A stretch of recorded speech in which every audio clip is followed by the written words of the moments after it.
নমস্কাৰ বন্ধু বান্ধৱীসকল, আপোনালোকক মোৰ চেনেলৰ অন্য এটা ভিডিঅ'লৈ স্বাগতম জনাইছোঁ। আজি মই বৰষা ৰাণী বিষয়াৰ এটা সুন্দৰ ভিডিঅ' লৈ আনিছোঁ।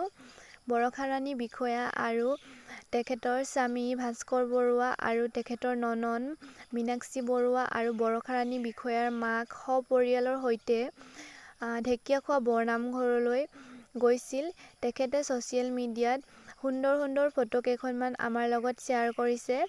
চাওঁ আহকচোন মোৰ এই ভিডিঅ'টোৰ জৰিয়তে।